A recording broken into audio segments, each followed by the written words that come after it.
names that were available and people that were spoken of, I think that David's probably the one that we most are appreciative of. Actually, in Brooklyn, we considered the candidate for Brooklyn, but the district is pretty much, this district has always been a Brooklyn and Queens district for over 50 years, and it shifted in the last census, and we're giving most of it to Queens. So if we had to pick a favorite son from Queens that we'd be happy with, he was our choice, and we're very pleased that he's going to be representing this area of the world.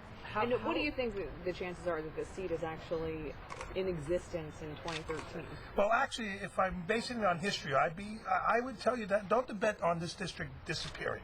Because just with the new population, it's going to take about 70,000 people per district this year, in congressional district, that has to be added.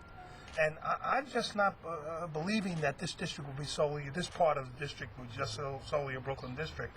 If you look at the candidates and the various congressional members that we have now, it's kind of hard to see this whole end of the world. And we're talking about 200,000 people in the Brooklyn side of this district that have to be placed someplace.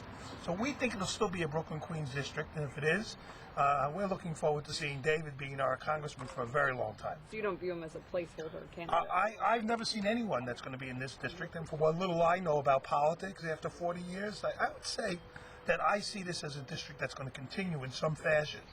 And we may have David move into Canarsie with us, but I'll tell him we'll give him a very nice place to live, and we'll keep him around a while. Did you guys support him when he ran for comptroller? Actually, we didn't support him, but that's because we had a favorite son on this end of the world, so we didn't. But he would have been the choice of. He was supported, by the way, by the 45th Assembly District, which and he was a selection for them. It wasn't about his qualifications for the position. It was about our relationships with the other candidates that existed in the race at that time. So, but the one thing that everyone could always say about David is that he's a nice guy. He's the kind. He certainly doesn't come across with the arrogance of a wiener, but very frankly, he's going to be a welcome addition to our elected officials here in Brooklyn, and I'm really excited about the idea that he'll work with us well, that he'll represent the people well.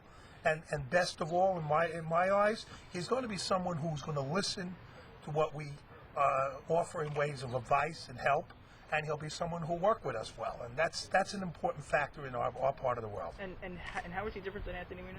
Well, I think David's a much softer person, but that doesn't mean he's less effective. I think that what he brings to the table is a warmth, and in his own way, a sophisticated kind of intellect that most people don't recognize. I mean, David's one of those quiet guys, but when he wants to do a job, he goes out and he does it well. And he comes from a long history of elected officials. His father, if you recall, was the Speaker of the New York State Assembly, and I was surprised that he wanted to give up the Assembly since they have such a rich history there. But you know what? If he did so, it's with the idea that he's going to be really good for us, and I'm happy about that. Thank you.